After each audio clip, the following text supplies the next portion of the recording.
42 కోట్లు నేను తీసుకోబోతున్నాను అని చెప్పి ఏకంగా బడ్జెట్లో చెప్పిన ఈయన హయాంలో రాష్ట్రం శ్రీలంక అవుతుందా అన్నది నిజంగా ప్రతి ఒక్కరూ కూడా ఆలోచన చేయాల్సిన అవసరం. నిజంగా ఒకవైపు ఏమో చంద్రబాబు నాయుడు గారి హయాంలో నిజంగా అన్ని రకాలుగా రాష్ట్రం కుదేలైపోయిన పరిస్థితి కనిపిస్తూ ఉంది. ఇచ్చిన ప్రతి హామీని కూడా నిలబెట్టుకోకుండా ప్రజలను మోసం చేస్తూ ఉన్న పరిస్థితి, ప్రతి సెక్షన్ను కూడా మోసం చేస్తూ ఉన్న పరిస్థితి. ఇటువంటి పరిస్థితుల్లో చంద్రబాబు నాయుడు గారి హయాంలో మహిళలు చిన్నారులకు కూడా పరిస్థితి ఏమిటి అని అంటే రాష్ట్రంలో చూస్తే ఎప్పుడు చూడని విధంగా జరుగుతూ ఉంది. ఏకంగా 110 మంది మహిళల మీద, చిన్నారుల మీద అత్యాచారాలు ఈ 5.5 నెలల్లోనే.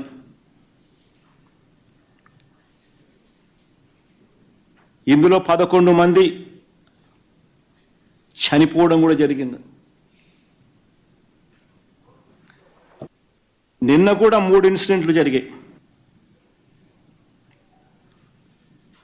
రాష్ట్రంలో ఈ 5.5 నెలల కాలంలోనే ఏకంగా రాష్ట్ర వ్యాప్తంగా 177 హత్యలు జరిగాయి. 500కు పైగా హత్యాయత్నాలు జరిగాయి ఈ 5.5 నెలల కాలంలోనే. ఇంతకుముందు నేను చెప్పినట్టుగా 110 మంది మహిళలు, చిన్నారుల మీద అత్యాచారాలు, లైంగిక దాడులు జరిగాయి. 11 మంది చనిపోవడము జరిగాయి. ఇంతమందిపై దాడులు జరుగుతూ ఉన్నా, మహిళలపై అన్యాయాలు జరుగుతూ ఉన్నాయి. బడ్జెట్ చూస్తే నీది మోసం, అబద్ధం, అన్ని రకాలుగా ఈ ప్రభుత్వం ఫెయిల్ అయిపోయిన పరిస్థితులు.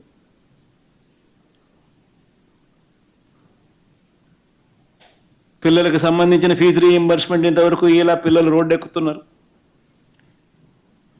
ఆరోగ్యశ్రీకి సంబంధించిన నెట్వర్క్ హాస్పిటల్కి సంబంధించిన బకాయిలు ఇంతవరకు 2300 కోట్లు దాటాయి, వాళ్ళు రోడ్డు ఎక్కుతున్నారు.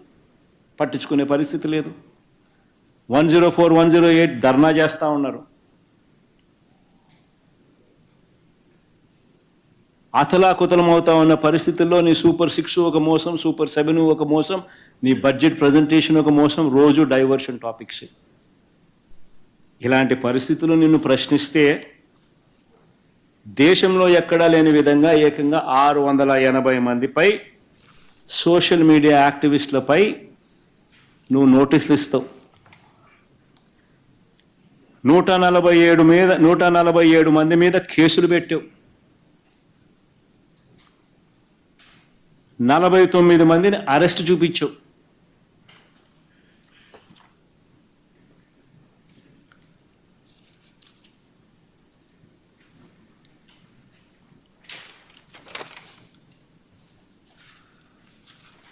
సూపర్ 6 ఏమో. నీ చంద్రబాబు నేను ఒకటి అడుగుతున్నా, ఇదిగో నీ మోసం. ఎన్నికల వేళ నువ్వు చెప్పినావు ఇది చేస్తాను అని. ఇదిగో నీ సూపర్ 6. దీనికి కావాల్సిన బడ్జెట్ ఇది 74,000 కోట్లు. నువ్వు చేసినది మోసం కాదా? నువ్వు చెప్పినది అబద్ధం కాదా?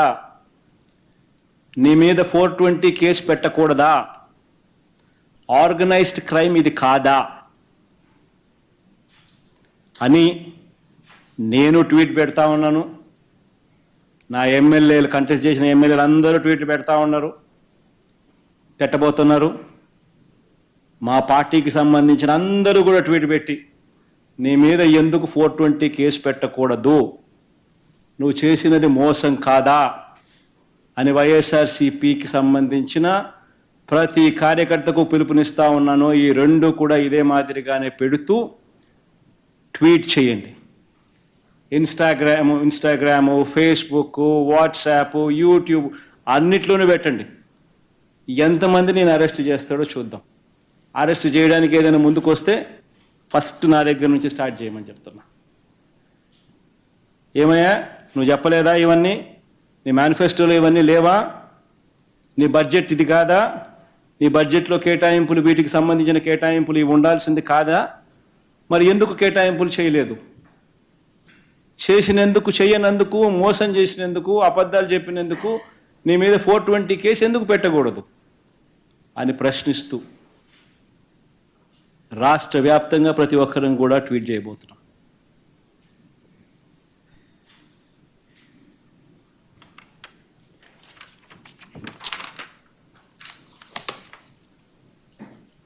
అంతే బాటలే.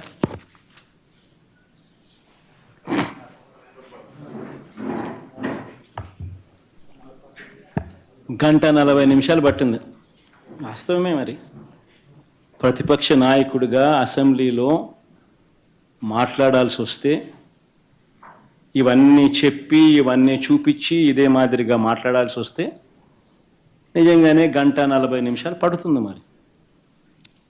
మరి గంట 40 నిమిషాలు నాకు మైక్ ఇచ్చే పరిస్థితి అసెంబ్లీలో లేనప్పుడు, ప్రతిపక్ష నాయకుడిగా ఆ గుర్తింపు మీరు ఇవ్వనప్పుడు, ప్రతిపక్ష పార్టీగా మా పార్టీకి ఆ గుర్తింపు మీరు ఇవ్వనప్పుడు, ప్రతిపక్ష పార్టీగా గుర్తింపు ఉండేటివి రెండు పార్టీలు, రెండు కూటములు. ఒకటి అధికార కూటమి, రెండోది ప్రతిపక్షం. ప్రతిపక్షం మా తప్ప ఇంకెవరూ లేరు.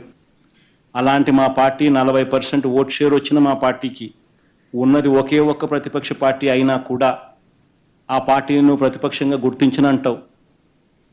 ప్రతిపక్షంగా గుర్తిస్తే ఆ పార్టీకి ఒక నాయకుడు ఉంటాడు, ఆయన ఆటోమేటిక్గా ప్రతిపక్ష నాయకుడు అవుతాడు. ఒక్కసారి ప్రతిపక్ష నాయకుడు తాను అయినాడు అని అంటే ఒక హక్కుగా సభలో మైక్ తనకు ఇవ్వాల్సి వస్తుంది. అప్పుడు ఈ గంట 40 నిమిషాల సేపు తాను మాట్లాడతాడు, అసెంబ్లీలో ఇవన్నీ చెబుతాడు. చెబితే చంద్రబాబు నాయుడు దగ్గర మాటలు ఉండవు, చెప్పడానికి సమాధానాలు ఉండవు. కాబట్టి నువ్వు ప్రతిపక్ష పార్టీగా గుర్తించడం లేదు. ప్రతిపక్ష పార్టీగా గుర్తిస్తే ఆటోమేటిక్లీ ఆ ప్రతిపక్ష పార్టీకి సంబంధించిన నాయకుడిని ప్రతిపక్ష నాయకుడిగా కూడా గుర్తించక తప్పదు. కాబట్టి కావాలని నువ్వు ప్రజల గొంతు వినపడకూడదు అని నువ్వు చేస్తా ఉన్న ఈ దుర్మార్గానికి మీడియా ద్వారా ప్రజల సమక్షంలో ప్రజల తరపున మాట్లాడుతూ ప్రజలకు సుదీర్ఘంగా అన్ని విషయాలు తెలియజేస్తా ఉన్నాను. రాబోయే రోజుల్లో కూడా అసెంబ్లీ జరిగినంత కాలం మా ఎమ్మెల్యేలు, మా పార్టీకి సంబంధించిన సీనియర్ నాయకులు మీడియా ముందుకు రోజు వచ్చి ప్రశ్నలు లేవనెత్తుతూనే ఉంటారు. ప్రతి 3వ రోజుకో 4వ రోజుకో నేను కూడా వచ్చి ఇలా సుదీర్ఘంగా నాకే మైక్ ఉంటే, అసెంబ్లీలో నాకు కూడా మైక్ ఇచ్చి ఉంటే, ఇచ్చే ధైర్యం మీరు చేసి ఉంటే ఇవే ప్రశ్నలు ఆన్సర్ మీరు చెప్పవలసి వస్తుంది అని చెప్పి మీడియా ద్వారా ఖచ్చితంగా అడుగుతూ ఉంటాం. Thank you. Sir, your YSRCP MLCs today walked out of the council. What's your say on that? And apart from it, sir, important issue that social media activists of your party have been booked. Even Sajila Ramakrishna Garu has already been booked in the cases. Ramakrishna, Avinash, as I've been telling you earlier, see, every party has social media activists. Not only the parties have social media activists. Generally, by and large, you have so many millions of voices who are social media activists. Why do you say Modi has so many followers? Why do you say so and so has so many followers? Likewise, every party has so many followers. Every party manages their own accounts also, social media accounts also. And you have millions of people following. Every one of them has their own Facebook account. How difficult is it for everybody who is following automatically creates their own Facebook account, their own WhatsApp account, their own Instagram account, their own YouTube account. It's just a matter of filling in certain forms and you're there. Everybody does it. You also have them. And just because you voice your concern, you question the government, your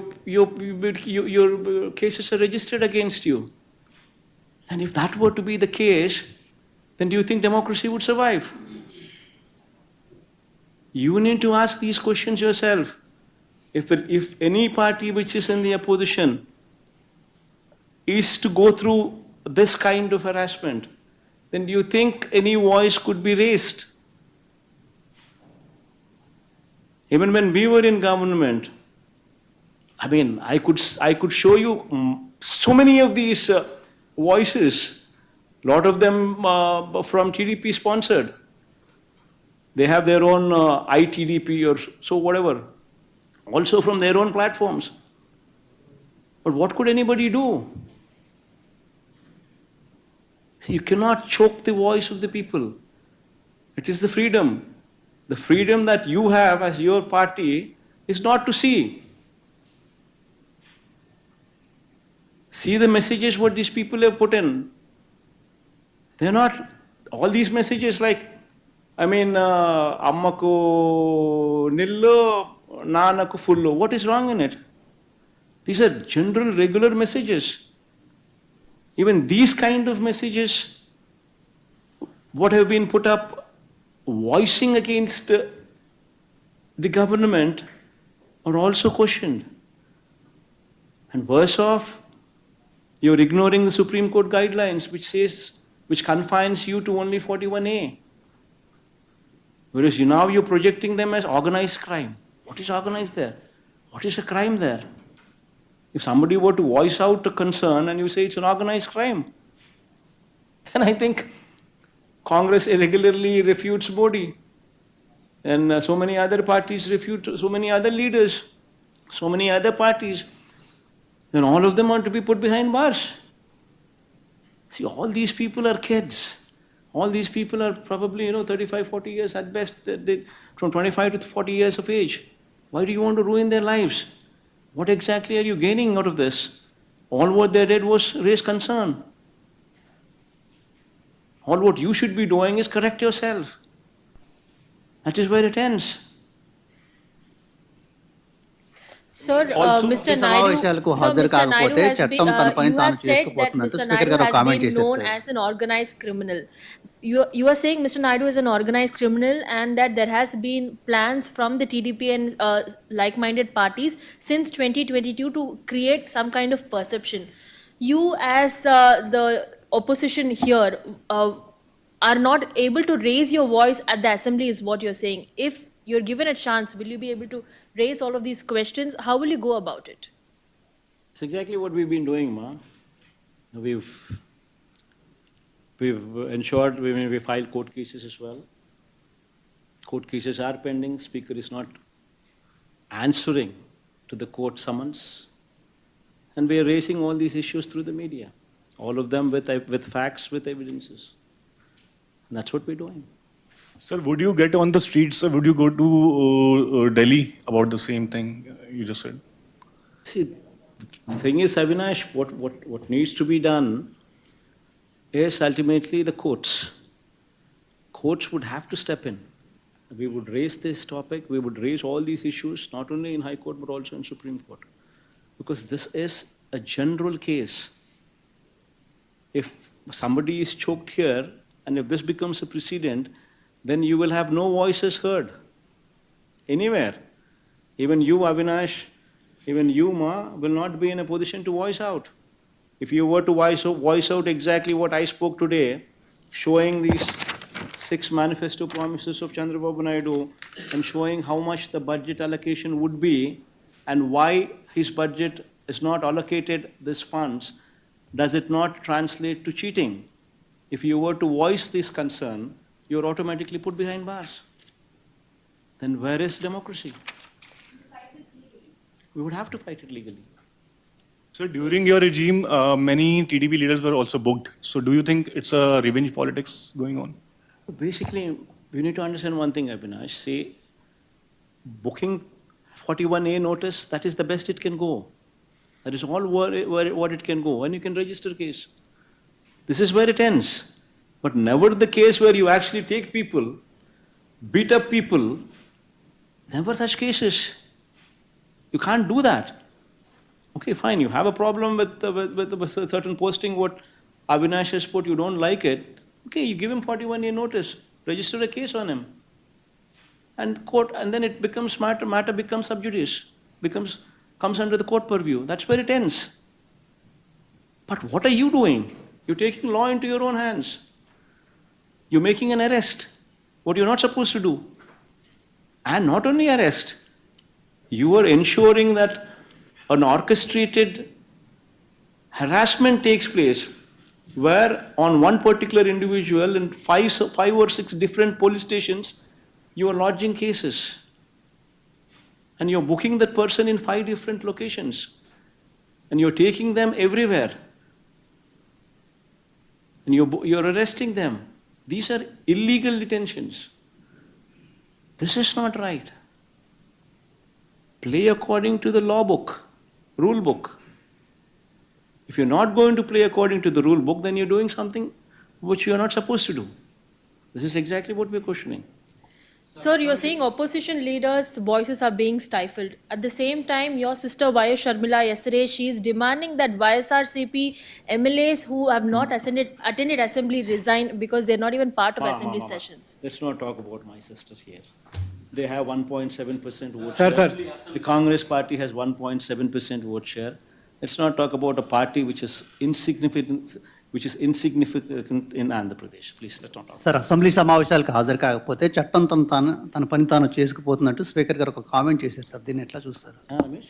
assembly సమావేశాలకు హాజరు కాకపోతే చట్టం తన పని తాను చేసుకుపోతుందంటూ speaker గారు ఒక comment చేశారు. ఒకవేళ మీరు ఎట్లనే అసెంబ్లీ సమావేశాలకు హాజరు కాకపోతే డిస్క్వాలిఫై అయ్యే అవకాశం ఉందనేది కూడా జరుగుతున్నటువంటి చర్చ సార్.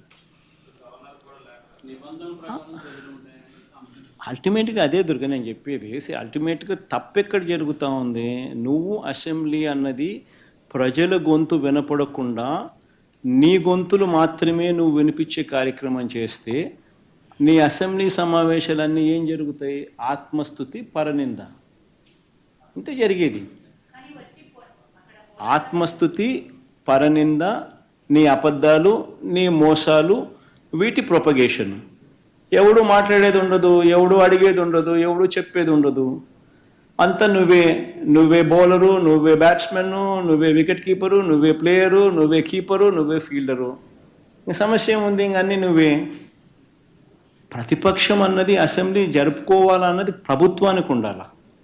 ప్రతిపక్ష వాయిస్ వినిపించాలి, వినబడాలి అని ప్రభుత్వానికి ఉండాలి. వినపడితేనే నేను కరెక్షన్స్ చేసుకుంటాను అన్న ధ్యాస ప్రభుత్వం నడిపే వాళ్ళకు ఉండాలి.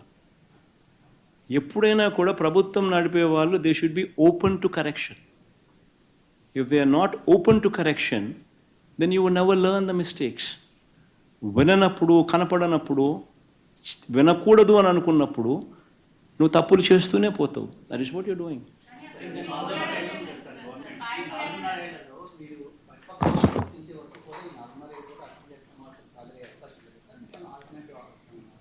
చూద్దాం రమేష్ గారు, కోర్టులో కేసు ఉంది. సమన్స్ లాస్ట్ టైం స్పీకర్కి సమన్స్ ఇచ్చినారు. స్పీకర్ రిప్లై ఇవ్వలేదు సమన్స్కు. మళ్ళా కోర్టు నిన్న మళ్ళీ సమన్స్ ఇచ్చింది స్పీకర్కు రిప్లై చేయమని చెప్పి సెక్రటరీకి. సో రిప్లై ఈక తప్పదు. రిప్లై ఇచ్చిన తర్వాత అది నిలబడదు. ఎందుకంటే ఉండేది మేము తప్ప ఇంకెవడం లేం ప్రతిపక్షంగా. వేరే ఇంకొక పార్టీ ఎవడన్నా ఉంటే నువ్వు కనీసం వాళ్ళకి ఇస్తున్నాను ఈయనకు బదులు అని చెప్పేదానికి ఇంకొక పార్టీ లేదు అక్కడ. సో ఆటోమేటిక్లీ నీకు ప్రతిపక్ష పార్టీగా గుర్తించాల్సిందే. అది తప్పదు. అది గుర్తించిన తర్వాత న్యాచురలీ ఆ పార్టీకి ఎంతమంది అన్నా ఎమ్మెల్యేలు ఉండని, ఆ గుర్తించిన ఆ పార్టీకి ఒక నాయకుడు అనేవాడు ఉంటాడు. ఆటోమేటిక్లీ ఆ ప్రతిపక్ష పార్టీ ఆటోమేటిక్లీ ఆ నాయకుడిని ఉన్నైతే ఎన్నుకుంటాడో ఆయన ప్రతిపక్ష నాయకుడిగా ఇవ్వాల్సిందే. ఇచ్చినప్పుడు ప్రతిపక్ష నాయకుడిగా నువ్వు ఎప్పుడైతే హోదా ఈక తప్పదు, అలా ఇచ్చినప్పుడు ఆటోమేటిక్లీ మైక్ ఇవ్వాల్సిందే. అధికార పక్షానికి సంబంధించిన ముఖ్యమంత్రికి ఏ లెవెల్లో సమయం వస్తారో మైక్ ఇవ్వడానికి, నెక్స్ట్ సమయం ఇవ్వాల్సింది ప్రతిపక్ష నాయకుడికే. అప్పుడే ఇవన్నీ వినిపించగలుగుతాం. ఇప్పుడు నేను 1:40 సేపు నేను మాట్లాడగలిగాను. ఈ 1:40 సేపు నాకు ఇవ్వకుండా 10 నిమిషాల్లోనే నీ స్పీచ్ నువ్వు ముగించాలి. 175 మందిలో నువ్వు కూడా ఒకడివే.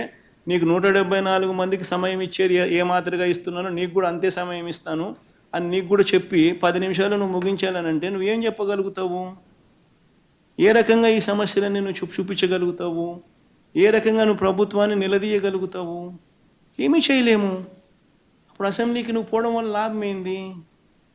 అసెంబ్లీకి మనం పోయేసరికి ప్రజల తరపున మనం మాట్లాడడానికి పోతున్నాము అన్న ధ్యాస ప్రభుత్వానికి ఉండాలి. ప్రతిపక్ష నాయకుడు మాట్లాడితేనే కదా ఈ విషయాలన్నీ నాకు ప్రభుత్వం దృష్టికి వస్తాయి, అప్పుడే కదా కరెక్షన్ చేసుకోగలుగుతాము అని ధ్యాస ప్రభుత్వానికి ఉండాలి. అలా మాట్లాడి ఇవ్వాలా. 40% ఓట్ షేర్ వచ్చిన పార్టీ మాది. నీకు నచ్చినా నచ్చకపోయినా 40% ఓట్లు వేసి ప్రజలు మాకు ప్రతిపక్ష హోదా ఇచ్చినారు. సో ప్రతిపక్ష హోదా ఇచ్చిన తర్వాత నువ్వు ప్రతిపక్ష హోదా నువ్వు ఇవ్వనని చెప్పి నువ్వు అనడమే ఆశ్చర్యం.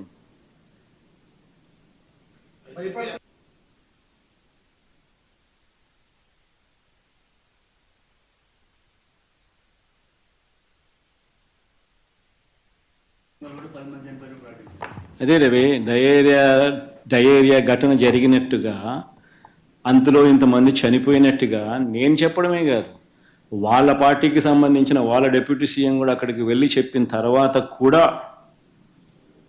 అసెంబ్లీలో ఎవరూ చనిపోలేదు అని చెప్పి ఇంకొక మంత్రి నవ్వుతూ చెప్తున్నాడు అని అంటే, అపహాస్యం చేస్తూ ఉన్నారు అని అంటే దాని అర్థం ఏంది? వాళ్ళే బౌలరు, వాళ్ళే బ్యాట్స్మెన్, వాళ్ళే వికెట్ కీపరు, వాళ్ళే ఫీల్డరు. పరనింద ఆత్మస్తుతి ఇవి తప్ప అసెంబ్లీలో ఇంకేం ఉండవు. ఇంకొక వాయిస్ వినపడకూడదు అన్నట్టుగానే జరుగుతూ ఉంది.